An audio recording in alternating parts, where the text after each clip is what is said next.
हाँ जी बच्चों, नमस्ते। अभी आपको जो पढ़ा रहे हैं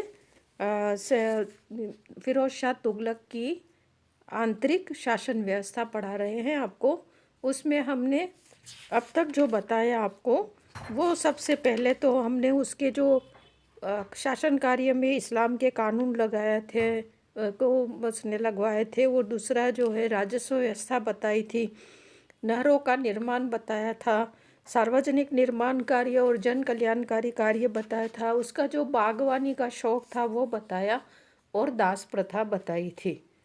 तो इसमें जो दास प्रथा है वो एक सुधार कार्य नहीं है, लेकिन ये उसका एक शौक था, और ये शौक जो है आगे जाकर के राज्य मतलब साम्राज्य के पतन के लिए जिम्मेदार रहा है। दूसरा जो हम बताएंगे आपको कि आगे जो हम पढ़ाएंगे है ना आपको, वो है सैन्य व्यवस्था। फिरोज शाह तुगलक की जो सैन्य व्यवस्था थी वो इतनी अच्छी नहीं थी जिस तरह की सैन्य व्यवस्था अलाउद्दीन खिलजी की थी। उसने मतलब अलाउद्दीन खिलजी की जो सैन्य व्यवस्था थी उसके तो नियम उसने सब ताक में रख दिए थे, और कुछ ऐसे नए नियम जो है वो लागू किए थे जिससे सेना सशक्त होने की बजाय भ्रष्ट और पतित हो गई थी।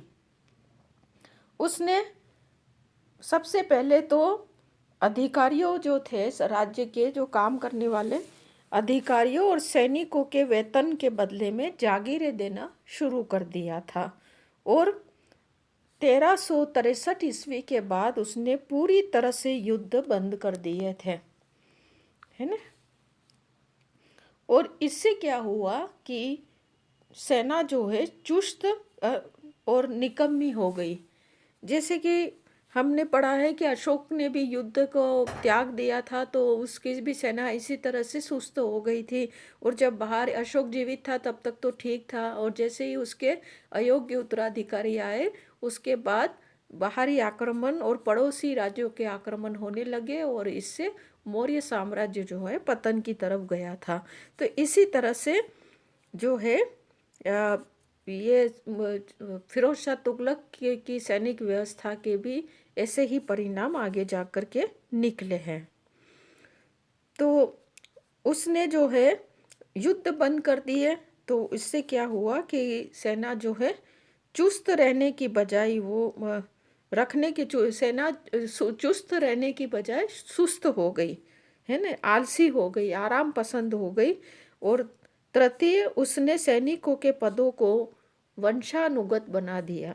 यानी कि यह था कि अब तक जो भी सेना के नियम थे वो वही थे कि सैनिक अगर वृद्ध हो जाता है तो उसको सेना से हटा दिया जाता है ना, और उसको फिर जो भी उसकी योजना उस जमाने में हटा दिया जाता था। लेकिन अब जो है इसने क्या किया था फिरोज शाह तुगलक ने कि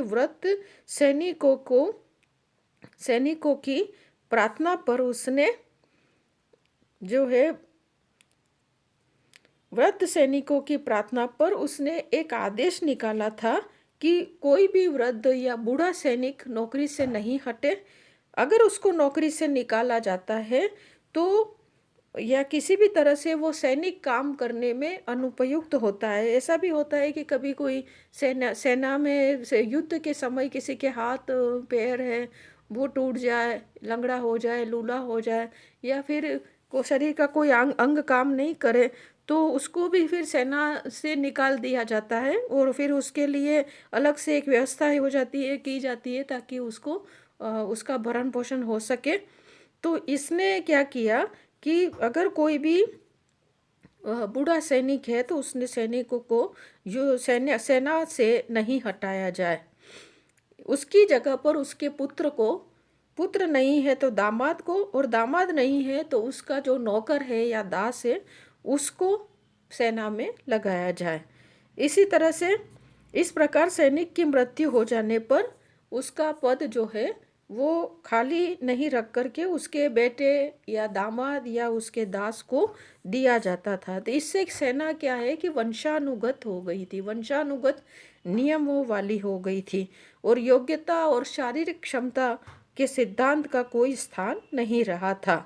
तो इस तरह से क्या है कि ऐसी व्यवस्था जो सेना में लगाई, तो उससे क्या हुआ था कि सेना की कमर जो है एक तरह से टूट गई हो, है ना, ऐसा हो गया था।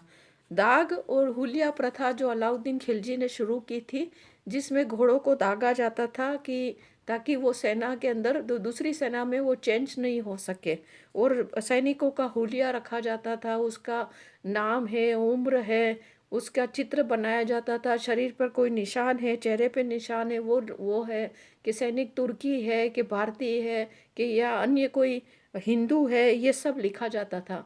तो अभी ये हुलिया प्रथा थी, अलाउद्दीन खिलजी ने चलाई थी, तो उससे उसकी सेना बहुत ही चुस्त हुई थी, है ना, और सेना ने बहुत प्रगति की थी, और वो युद्ध अभियानों में सफल भी रहा था।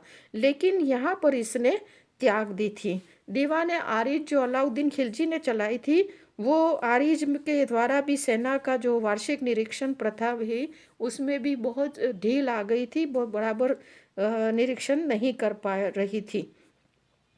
तो ऐसे मतलब क्या है कि भ्रष्टाचार इस तरह से सेना में बढ़ा था, और रिश्वत देने की प्रथा भी शुरू हो गई थी, जिससे रिश्वत देते हैं तो फिर भ्रष्टाचार बढ़ता ही है। जैसे कि शमशेर सिराज अकीफ है, वो लिखता है कि सुल्तान ने खुद ने एक सोने का टंका जो है एक अपने संबंधित अधिकारी को रिश्वत के रूप में दिया था, और दीवान अर्ज आरिज जो था उसमें निरीक्षण कराने के लिए घोड़े को पास करवा दिया था। तो इससे हम अनुमान लगा सकते हैं कि कैसे उसकी कैसी सेना व्यवस्था थी। तो इसलिए से मतलब फिरोज शाह तुगलक की दीर्घकालीन जो उसने बहुत लंबा राज्य किया था, उसमें सेना जो है अयोग्य अयोग्य थी और व्यवस्थाहीन थी, और इसके कारण से क्या है कि उसकी सैन्य व्यवस्था पंगु बन गई थी और तुगलक वंश के पतन का कारण बनी थी। आगे हम पढ़ेंगे फिरोज शाह तुगलक की धार्मिक नीति। फिरोज शाह तुगलक जो है एक धार्मिक प्रवृत्ति का आदमी हो तो चल जाता है, क्योंकि बहुत सारे ऐसे सुल्तान थे, लेकिन धार्मिक असहिष्णुता यानी कि हिंदू और मुस्लिम में फ़र्क करना, या अपनी जाति को श्रेष्ठ बताना, दूसरी जाति को कम कम बताना, कम मतलब महत्वहीन बताना, ये गलत बात होती है। तो जो मतलब इसने इस तरह की नीति जो अपनाई थी, तो वो गलत थी फिरोज शाह तुगलक। हालांकि फिरोज शाह तुगलक एक हिंदू माँ का लड़का था, और भट्टी राजकुमार पंजाब के जो अबोहर के भट्टी राजा की ये लड़की जो है नाइला देवी से उसने विवाह किया था। तो उसके पिता ने विवाह किया था, और इससे फिरोज शाह तुगलक का जन्म हुआ था। तो फिरोज शाह तुगलक एक हिंदू माँ का बेटा था, फिर भी उसने मतलब धार्मिक रूप से वो बहुत ही कट्टर था, वो इस्लाम धर्म के प्रति ही वो उसका वो था, क्योंकि इसका कारण भी ये था कि उसको उलेमाओं ने ही आगे बढ़ाया था।